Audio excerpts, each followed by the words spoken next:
Hello, good afternoon, good evening, good morning, everyone. Thank you for joining us for this Royal Statistical Society General Club webinar. Today, we are going to hear a presentation on a paper published in 2013 GISB, and the title is Variable Selection with Error Control, another look at stability selection. And by the way, I'm Chenlei Leng, Professor of Statistics at the University of Warwick. And today's presenter will be Professor Richard Samworth. This is a joint paper with Rajen Shah. Richard is a Professor of Statistics at the University of Cambridge.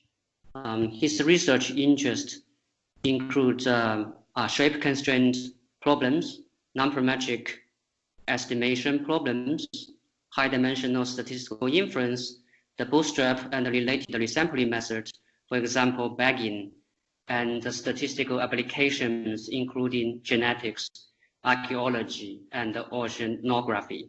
Rajen Shah also works on high-dimensional statistics as well as large-scale data analysis. I believe the paper was published when Rajen was a former student of Richard's. Unfortunately, Rajen cannot join us today as he is on paternity leave. Congratulations to Rajen for this achievement of a different kind. And I think Richard will spend about 30-35 minutes on the paper. Then we will be joined by Professor Nicolai Meinshausen from ETH Zurich. So without further ado, Richard, I will pass the presentation to you. Chenlei said it's unfortunate timing in one way that Rajan's unable to be here. He became a father on Tuesday last week, so many congratulations to him. And Chenlei's also right to say that this was a project that actually Rajan started with me when he was a master's level student, and it continued into his PhD. So the setting for this work is the kind of well-known fact now that these days it's possible to collect and store data so easily. Often we might collect more information on more predictors than we have observations. So P is going to be my number of predictors in this talk, and N is going to be the number of observations. And if you're in that setting and you want to have any kind of interpretability to a model, then you need to select variables, try to select which are the important variables after you've collected all this information. And so it's not that surprising that variable selection has arguably become the defining statistical problem of our age. So a motivating example that motivated a lot of work in this area comes from microarray analysis, where we can measure gene expression levels on many thousands of different genes simultaneously, but we have a relatively small number of repetitions of an experiment, and we would still like to understand which genes are associated with a particular disease, for instance. And we think that initially that we have absolutely no chance of doing this, but what saves us is this notion, critically important notion of sparsity. That is the idea that even though we collected information on all these variables, most of them are not required in the model. Most of them are unimportant. And what we're trying to do then is to try to identify the relatively small numbers of needles in our haystack of variables. So stability selection was an idea, very nice idea, that was introduced in a JRSSB discussion paper by Nicolai Meinshausen and Bühlmann in 2010. And it's a very general technique designed to improve the performance of any existing variable selection algorithm. So to set this work in context, there had been a huge amount of work that had involved proposing different methods for variable selection, often tailor-made for specific statistical models. So often the kind of starting point for this work is taken to be Rob Tibshirani's paper on the lasso in 1996. And since then, there have been a huge number of different proposals, like the adaptive lasso, or SCAD, or MCP, or CELO, or Shore independent screening, a whole load of different methods proposed for doing variable selection, and at the same time, a whole load of different statistical models in which one might want to do variable selection. So generalized linear models and additive models and partially linear additive models and generalized varying coefficient partially linear additive models. And you can make these models more and more involved and complicated, and still this question of variable selection is an important one. So the setting for this work is that you have to give me a base variable selection method to start with. And the idea is that, or Nicolai and Peter's idea is that to try to improve the performance of this existing algorithm. And the basic idea is extremely simple. It's just that instead of applying your base method once on the whole data set, as you would do naively, you could instead apply it many times on different subsets of size n/2 of your original data. And so perhaps it might be the case that a more reliable indication of which variables you really need in your model are the ones that keep cropping up, not necessarily every time, but at least a certain proportion of the time on each of the subsamples. And then another very nice feature, apart from the generality with which you can apply it, so you can apply it to any base method for any type of statistical model, but the key idea here is that you can provide error control in the form of a finite sample upper bound on the expected number of falsely selected variables. So I want to talk about that in a little bit more detail now. But before I do that, let me just sort of establish some notation. My notation is going to be very simple in one sense. I just have n independent and identically distributed random vectors.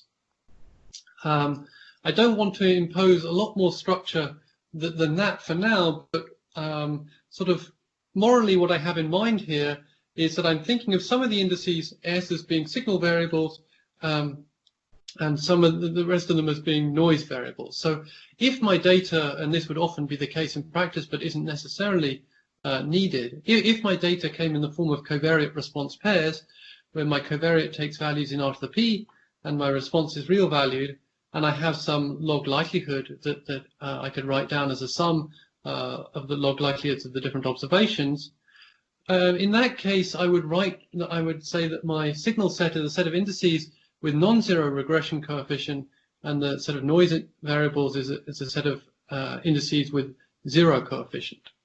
So in other words, certainly my signal set is going to be a subset of 1 up to P, and my noise set is going to be a complement of that.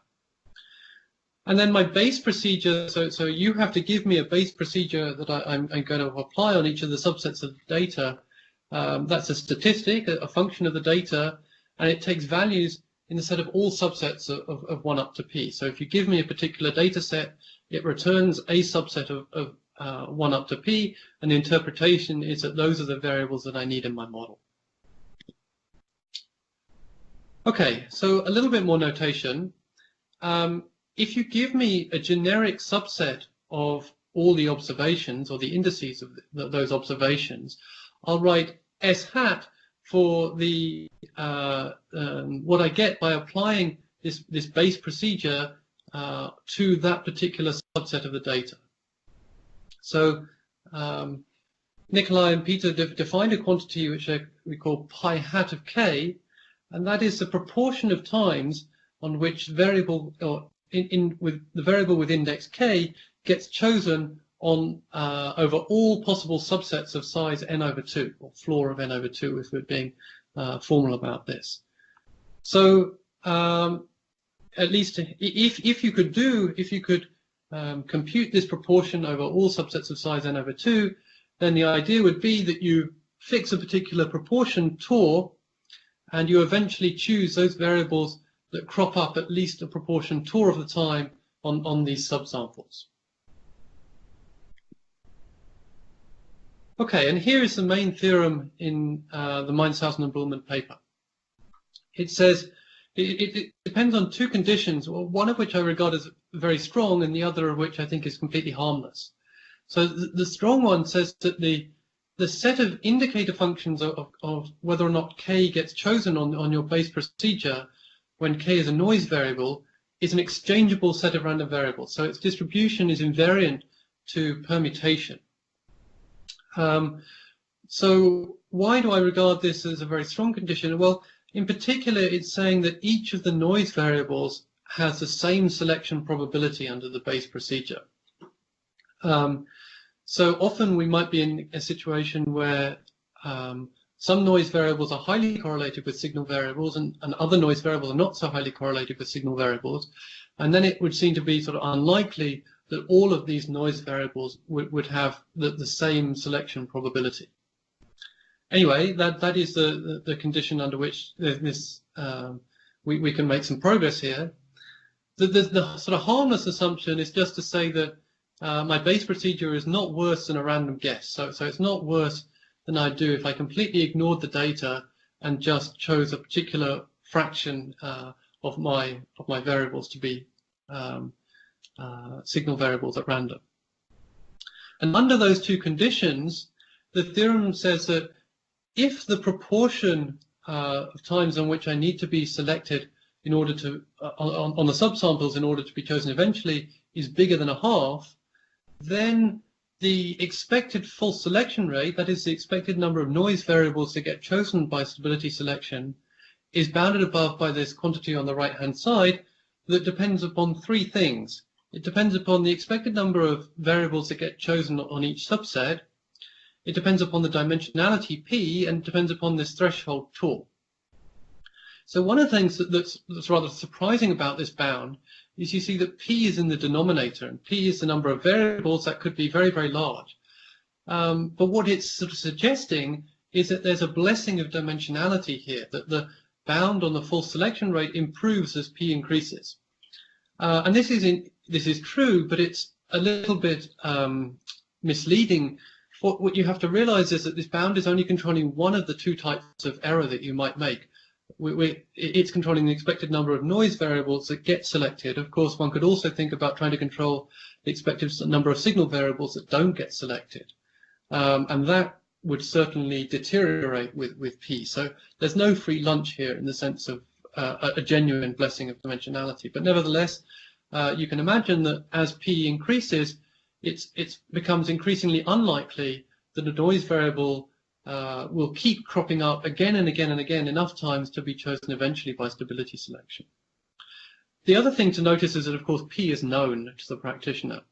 And the other thing that you could take to be known is the expected number of variables that get chosen on each of the subsets, this expected value of the cardinality of S hat n over 2. And I'll call that K in a moment. I guess Q, sorry, we have one Q for the expected number of variables that get chosen on each subset.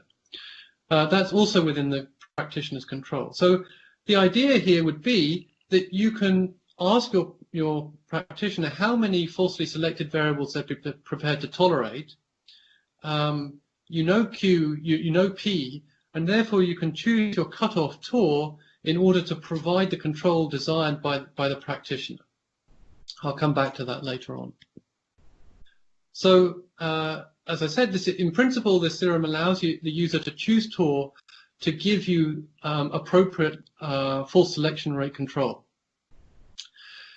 There are a few drawbacks of the use of this theorem in practice, and I've mentioned some of them already.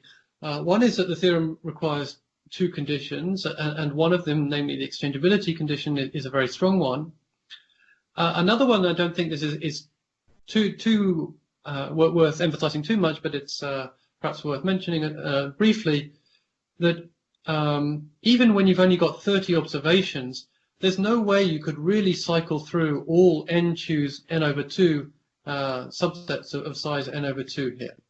So of course what you do in practice is you just draw a random number, draw these subsets at random. Perhaps you draw 100 or 500 or something like that, and you'd evaluate the selection procedure on those particular subsets. That's probably going to be fine, but the theory doesn't apply to that version of the algorithm.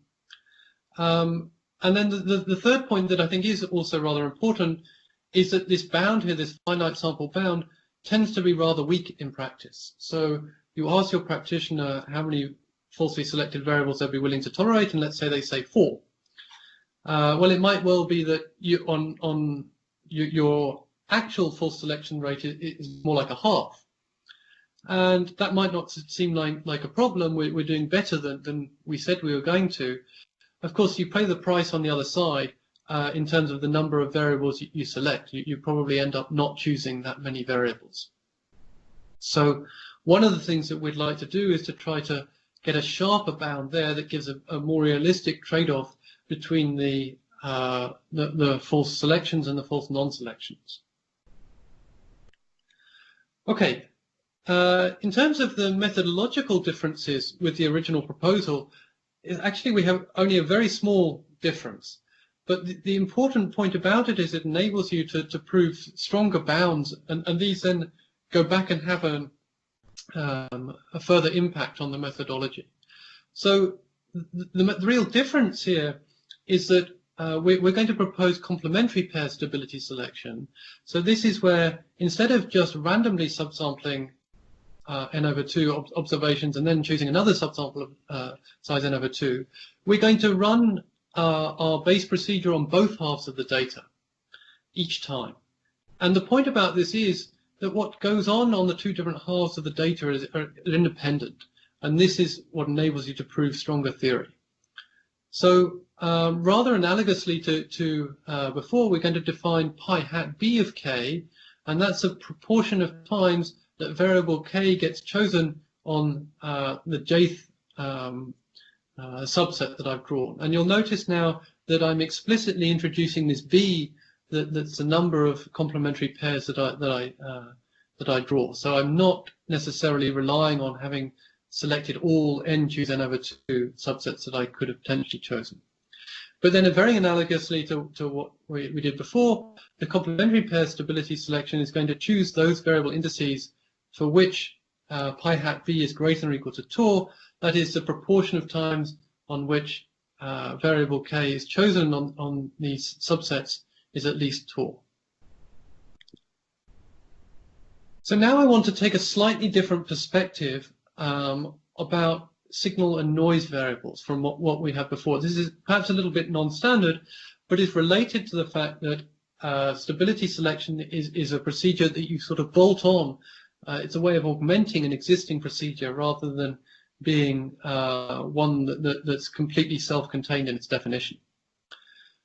So in order to define this sort of new notion, I want to think about the selection probability of variable k. So I'll write that as pkn, and that's just the probability that variable k gets chosen by my base procedure on a sample of size n. And what you could imagine is that when you're doing variable selection, you're really trying to estimate these selection probabilities in some sense. So you want to choose those variables that have high selection probability, and you don't want to choose the variables that have low selection probability. And if you think about it, when you run your base procedure on the whole data set, you're really estimating this probability by an indicator function, just an indicator function of whether or not k being belonging to s hat n. Well, that's an unbiased estimator of pkn, because its expectation by definition is the probability that variable k belongs to s hat n. But potentially it's an estimator that's got a high variance. And so the idea of stability selection, which really mimics bagging in many ways, is that we're going to reduce the sample size to n over 2 so that the expectation on each of the subsets is no longer pkn, it's pkn over 2. There's potentially a bias that we're introducing there. But the idea here is that because we're doing this over many, many different subsamples, we should get a dramatic reduction in the variance when we aggregate, we average over the different subsamples. Okay, so let me, for a fixed theta in 0, 1, segregate my variables into, or the indices, into those indices for which the selection probability on a subsample of size n over 2 is less than or equal to theta. Those are my low selection probability variables. And h of theta is going to be the corresponding set of high selection probability variables. So for the rest of this talk, we're going to take the perspective that we want to try to separate the low selection probability variables from the high selection probability variables. And indeed, the analogous theorem to the original Meinshausen and Bühlmann theorem for the complementary pair stability selection says that when Tor is bigger than a half, the expected number of low selection probability variables that get chosen is bounded above by something that looks somewhat similar to what we had before. There are a couple of key differences about this theorem, and one of them is that there's no exchangeability or random guessing assumptions here, so we've completely got rid of those assumptions. One can also prove another bound on the other side for the other sort of error you might make. You might ask, how many high selection probability variables do you miss?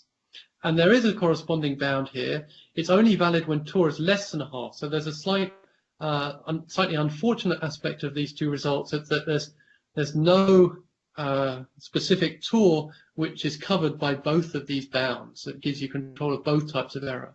I'll come back to that point a little bit later on. But it's really the first of the two bounds that I want to try to focus on here. So let's give some sort of illustration of this bound. Let's suppose that you have 1,000 variables, and this is by no means extreme these days. Many applications have many more variables than this, and would give an even more striking result. And let's suppose that I choose 50 variables on each of the subsets. So my Q, the expected number of variables I choose, is 50. Then on average, if I use Tor is 0.6, so I claim that no more than a quarter of the variables that have a low average selection probability get selection. Complementary pair stability selection selects no more than a quarter of the variables that have below average selection probability under the base procedure. So let's just do that calculation. If Tor is 0.6, then 2 Tor minus 1 is 0.2. So 1 over 0.2 is 5. And the theta, so theta here I want to think of as being something like the average selection probability over all variables. That's like Q over P, or 50 divided by 1,000. So that's 0.05. And so I'm doing 5 times 0.05, and that gives me 0.25. So in other words, this expectation on the left is bounded above by 0.25, or a quarter, times the expectation on the right, and that's the expected number of low selection probability variables that get chosen by my base procedure. Okay, so as I mentioned, this theorem requires no exchangeability or random guessing conditions. Another aspect of the result is it holds even when B is 1. So that's even if I just choose one complementary pair. And then the third thing is that if we do have this exchangeability and random guessing conditions, then we can recover the original form of the result. In fact, a slightly improved bound on the original form of the result. Okay, so at the risk of being a bit ambitious, I'm going to actually prove this theorem. I'm going to give a complete proof, and because it only takes 2 slides, and it's going to be quite informative for how we're going to then go on to improve this theory in a moment. So the proof is the key idea of the proof is to define a quantity which I'll call the simultaneous selection probability of variable k. So we already had a pi hat k. This is going to be a pi tilde k. It's also going to be a proportion of times something occurs, but it's a proportion of times that variable k gets chosen on both halves of my complementary pair. And I'm really interested in this when k is a low selection probability variable. So if k is a low selection probability variable, it should be quite rare that it gets chosen on either half, and in particular, it should be really rare that it gets chosen on both halves. So in fact, because of what's going on each half is independent, the expectation of pi tilde b of k is exactly pkn over 2 squared. Okay, so I want to think of that as being a very small number. So the idea now is that since 0 is less than or equal to 1 minus an indicator function, or the product of 1 minus an indicator function times 1 minus another indicator function, I can just multiply out those brackets to give me 1 minus twice pi hat b of k plus pi tilde b of k. So if I want to look at the probability that variable k, and k is going to be a low selection probability variable here, crops up more than a proportion tour of the time, I can rewrite that in terms of how I can bound it, at least, in terms of the probability of variable k being selected simultaneously on both halves of the data at least 2 tour minus 1 proportion of the time. And then, having done this, I can simply use Markov's inequality to get a bound on this probability. So I'm just bounding. Notice up here that I've computed this expectation. So this is just a very simple application of Markov's inequality. But I want to come back to that in a moment. So to finish off the proof, the thing that we want to control is the expected number of low selection probability variables get chosen by complementary pair stability selection. That I can write as an expectation of a sum over the low selection probability variables of the indicator function of k being chosen by complementary pair stability selection. I can take that expectation inside, and then I can use the bound I developed on the previous slide, and this gives me exactly the bound that I wanted, because I can notice that the expectation of s hat n over 2 intersection L theta, that is the expected number of low selection probability variables that get chosen on the subset of size n over 2, is exactly the expectation of this indicator function, and I can take out take the expectation inside and write it as pk n over 2, where I'm summing over all indices for which the variable selection, the selection probability is at most theta. Okay, so actually one thing that you can do is even get rid of the very what seemed like harmless assumptions that we had to start with, namely that we had IID data. The way to do that is you need to redefine what you mean by a selection probability of a variable. So first of all, let's suppose the identical distribution assumption doesn't hold. Then I should redefine pk n over 2 as the proportion of times that variable k gets, the average selection probability of variable k over all subsets of size n over 2. And similarly, if you get rid of the independence assumption, then I need to redefine the square of pk n over 2 as the average of the simultaneous selection probability over all complementary pairs. But if you do that, then the same theory goes through as we had before. So this is sort of giving you bounds on the expected number of falsely selected variables with no assumptions whatsoever, which somehow seems a little bit surprising. We statisticians tend to be a bit cynical when we come across such bounds that seem to be promising the Earth. And indeed, what I suspect is going on here would be that the bound would typically be rather weak. And so rather than going in this direction, what we're going to try to do is to impose further assumptions and actually get rather stronger bounds that are more realistic, give rather more realistic trade-offs in practice. So what we're going to think about is the Markov's inequality in the proof that I just showed you a moment ago. So if you think about what is the case where you would have equality in this inequality here, this final inequality on slide 11. So that would correspond to a distribution, this orange distribution in the graph here, because I want to maximize the probability of being at least 0.2 subject to a constraint on the mean of this random variable. So I want to get as much mass as I can on 0.2, and then I have to put everything else, all the rest of the mass on 0 to satisfy the mean constraint. That would be the extremal distribution for Markov's inequality. But if I think about it, this random variable here, pi tilde b of k, well, that's a random variable that's supported on the lattice. It takes values 0, 1 over b, 2 over b, 3 over b, and so on. And so this extremal distribution, I claim, is very unlikely to really occur in practice. It would require that, okay, there's a big probability of a variable k being selected never on any of the b subsamples, that's fine. But they don't have to have zero probability of it being 1 over b, zero probability of it being 2 over b, zero probability of it being 3 over b, and all of a sudden by the time I get to 5 or 6 over b, it has to have this point mass here. And what I really expect would be the sort of thing that I've generated from a simulation, which is this blue curve, where I expect, sure, a lot of mass on 0, but I expect a rather steadier decay of these probabilities. So to make this look rather more extreme, what I've done here is I've blown up the previous graph by a factor of 100, and only looking at it from 0.2 onwards.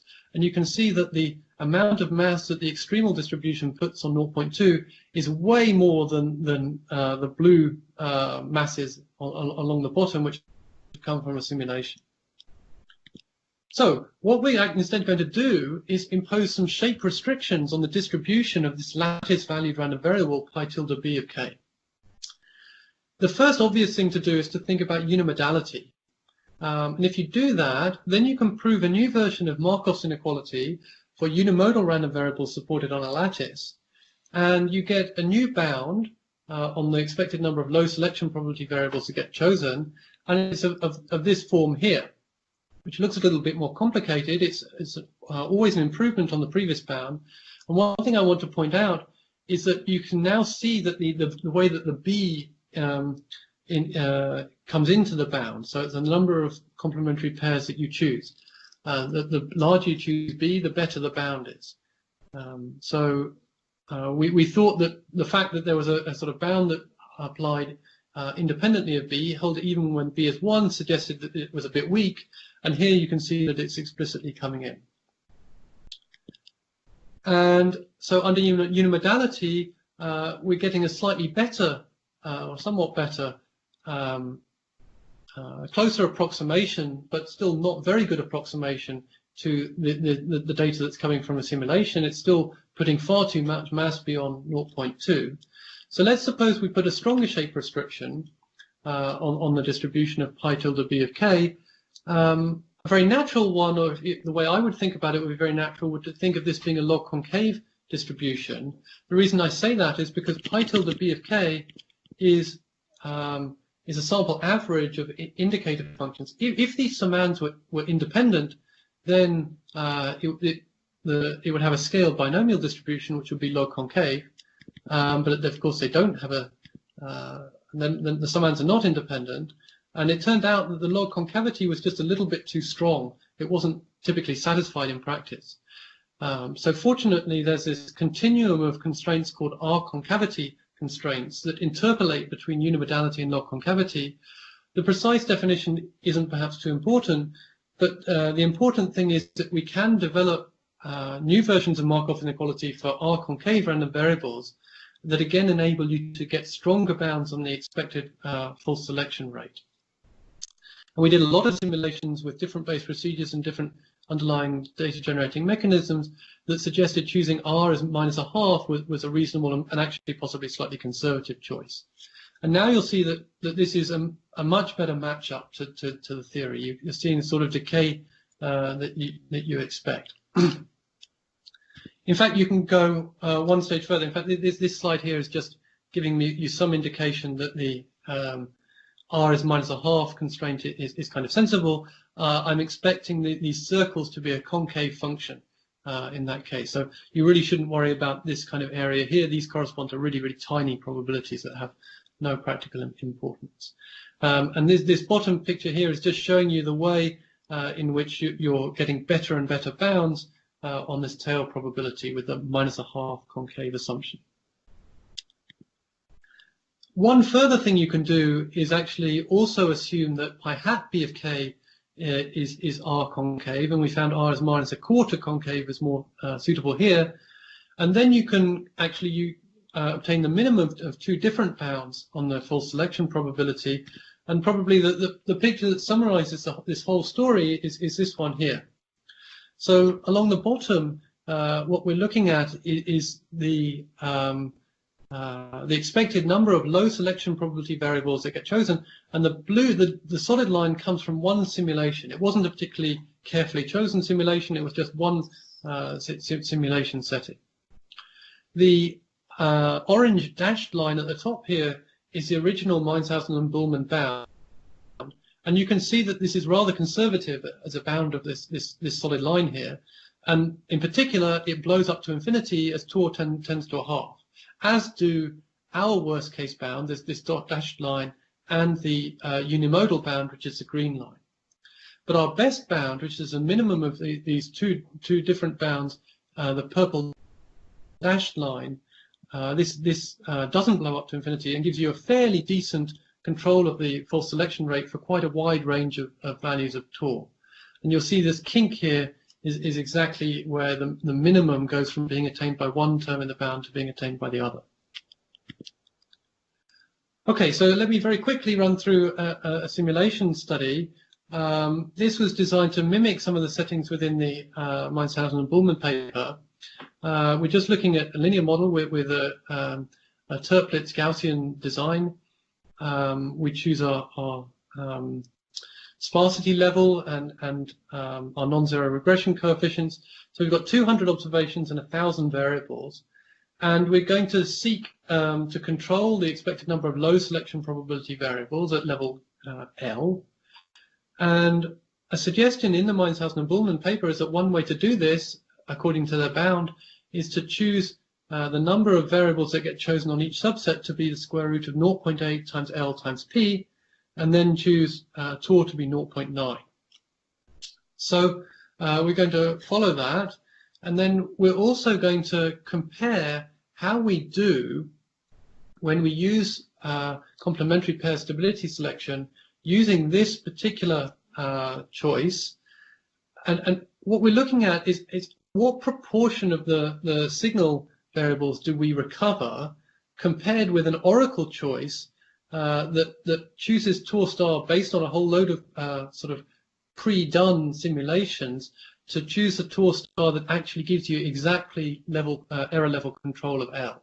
So we're still going to be a little bit conservative because we have a bound rather than the exact value Tor star. But we're going to compare with this original proposal with the Tor tilde that comes from our best, our concave bound. And we're also going to look at just using the lasso on its own with no complementary pair stability selection, but with an oracle choice of penalization parameters. This is something that wouldn't be known in practice, that gives you exactly the right level of error control again. And so here is the sort of general picture. What's varying here in the top, we're controlling the expected number of falsely selected variables at 1, and in the bottom at 2. And then you'll see the signal to noise ratio is varying, the sparsity level is varying, and this R is the level of dependence in the design matrix. And the purple bars are indicating that our concave bound is allowing us to recover significantly more of the signal variables than was originally the case, while still controlling having the finite sample control of the expected number of low selection probability variables. The crosses come from the lasso procedure with the oracle choice. So you'll notice that sometimes that does a little bit worse than the complementary pair stability selection with the oracle choice of tuning parameters. Sometimes it does a little bit better, but probably more often than anything, it does a little bit worse. But we used an oracle choice because we didn't want to get into a whole game of how to choose lambda for the lasso. In fact, I would say that one of the main attractions of the stability selection framework is it allows you to choose, or allows the practitioner to choose a regularization parameter in such a way that is meaningful to them. You can ask them, what's the expected number of falsely selected variables you'd be prepared to tolerate? On the other hand, if you are to ask a practitioner what value of lambda do you want for the lasso, that is not a sort of meaningful question to any kind of applied practitioner. Okay, so let me wrap up and say that complementary pair stability selection is a very general procedure. You can use it in conjunction with any variable selection procedure and with any data generating mechanism in mind. You can get control of the expected number of low selection probability variables with no conditions at all on the original model. But if you are willing to make some assumptions, then you can get rather good tight error control that gives you a good trade-off between false selections and false non-selections, and that provides you, the practitioner, a way of choosing the threshold Tor. Now, of course, the methodology here is extremely trivial to implement in a certain sense, because the stability selection is just a wrapper around an existing variable selection method, but it has been implemented in two different R packages called mboost and stabcell. And with that, I will stop here, and thank you very much indeed for listening. Thank you, Richard. Now I would like to invite Professor Nicolai Meinshausen from ETH Zurich to make some comments about this presentation or the paper. Nicolai? Yeah, hello. Here's Nicolai. Thanks, Richard, for the great presentation. It was really enjoyable to watch, and I want to start off with a few questions in a sense. I mean, you've shown nicely that the R concave assumption leads to much weaker, to much better bounds, especially compared also to the unimodal assumption, which also seems valuable in practice. And the paper has a lot of examples on that as well. And my first question, in a sense, would be, would you always recommend a practitioner to use the R concave bound with a value of -0.5, or have you seen some examples where that breaks down and you'd still recommend people to be careful and go, for example, for the unimodal bound? Yeah, thank you, Nicolai. That's a very good question. I would say I've come across sort of individual realizations where the R is -0.5 bound is perhaps just a little bit liberal, but I think overall this is still a fairly safe and conservative choice. One thing in favor of the unimodal bound is that the bound comes in closed form. If you want to use the R concave bound, you need to. We've actually provided a table, a lookup table that tells you what the constant is. So it's perhaps a little bit easier to use the unimodal bound in practice. Of course, everyone knows what unimodal means. The definition of R concavity is perhaps a little bit less familiar to people. So those might speak in favor of the unimodal bound, but I think overall the R concave bound is probably gives you the better trade-off in most practical situations. Yeah, makes sense. Thanks. The second one is so stability selection. Your paper also developed at a time where there wasn't so much theory yet on confidence intervals, for example, for high-dimensional linear regression. Since then, there's been a lot of work on that. For example, the Chang and Zhang paper, or the Montanari and Gare and Sokolitov paper in 2014, mostly, which allow you to construct confidence intervals in high-dimensional linear models. And my question is, in a sense, do you view stability selection mostly as like a poor man's way of giving confidence statements as long as there's no theory yet for a method? Or can you see some value beyond that, even if the theory exists? Like, for example, now for the high-dimensional linear case, do you still see some value in stability selection, even applied to these models? Yeah, that's another very good question. So I think the theory that's been developed in recent years, starting with the Zhong paper, is very nice indeed. It's based on ideas of debiasing or desparsifying. It does require much stronger assumptions than stability selection. So even in the linear model, you need quite strong sparsity assumptions and things. But once you go beyond the linear model into more complicated settings, at the moment I'm thinking about doing things in the Cox model, for instance, and there you do need quite strong assumptions to be able to derive corresponding theory. Of course, it's looking for, it's got a more ambitious goal in a certain sense. So with the debiasing theory, you can hope to get confidence intervals for signal variables.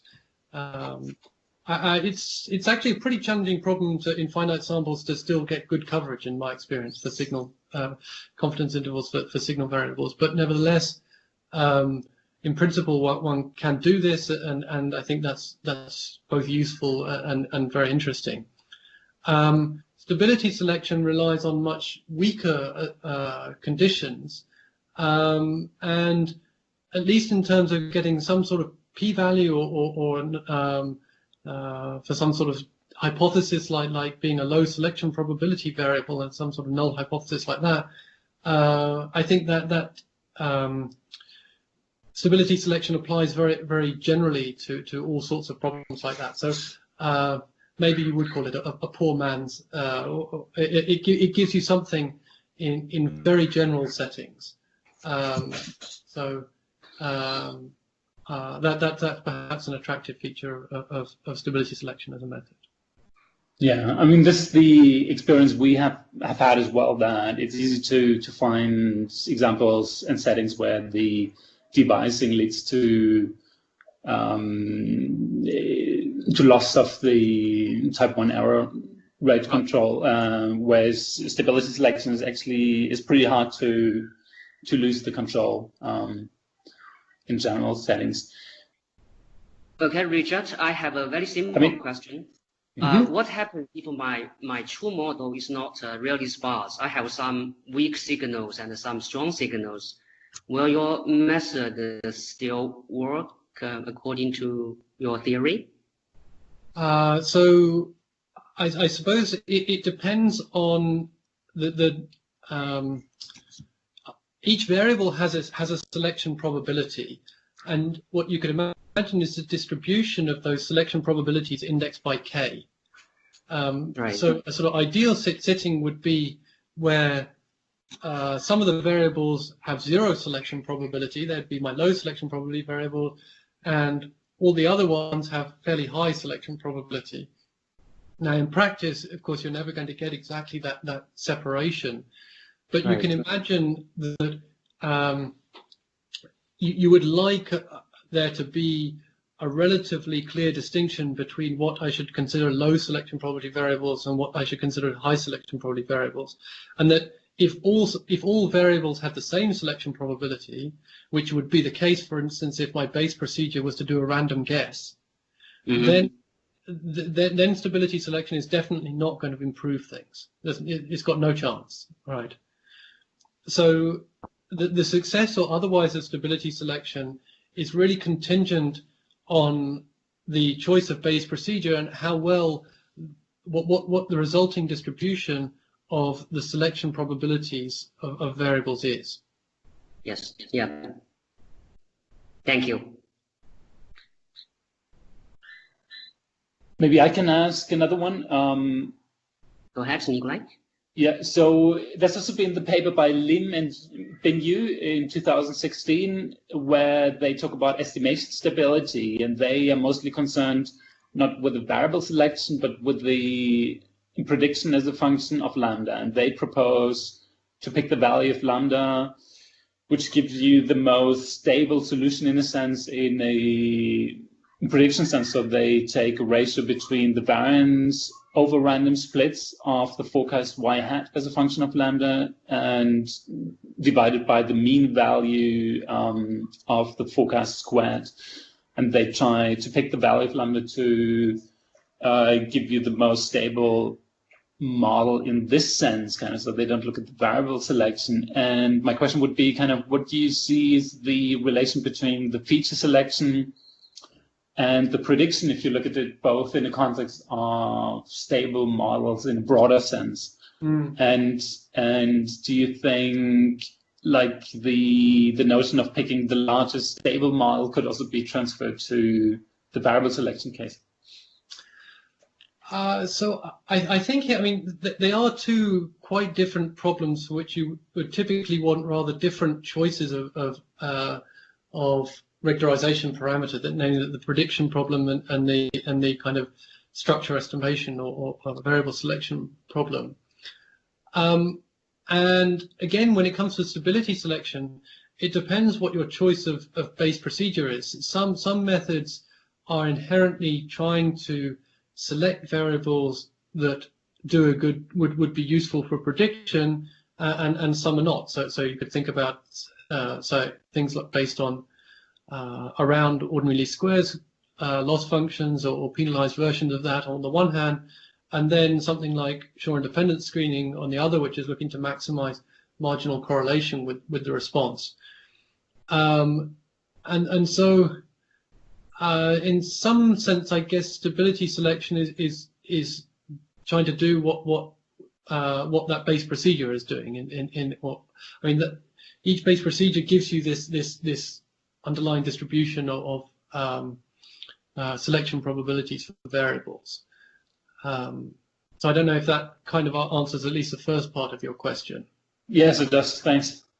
So regarding the second, I'm not totally sure I understood that about this largest stable model, but would there be an issue because you would have to use the same data to choose this lambda as you would for computing the Pihat B of k's or things, but maybe you could do some sort of splitting or something, but I'd need to give that a bit more thought, I think.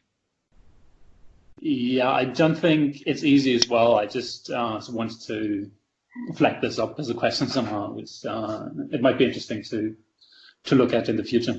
Yeah, sure. Thanks. Any question from the audience? I have a question. Thank you very much for your talk, Richard. I was wondering if there's in situations like the one that Chenlei mentioned, where there isn't a big separation between the significant predictors and the insignificant ones. Do you have any practical advice on how to choose theta, how to choose the threshold? And do you know if you were to use a data-driven method to choose theta, does that affect the worst-case bounds in any way that one should be aware of if one were applying the procedure? Thanks, Sergio. That's great questions. So the theta does need to be chosen in advance. It couldn't be a data-dependent choice of theta, at least from the point of view of the theory. And I think typically I want to think of theta being something around the average selection probability over all variables. So you remember we had this quantity Q, the expected number of variables that were chosen on subset of psi n over 2. And so if I think of theta as being something like Q over P, then I'm sort of thinking about below average selection probability variables and above average selection probability variables. And that's the sort of thing I have in mind there. Thank you. Let's thank Richard again for interesting piece of presentation. Thank you, Chenlei.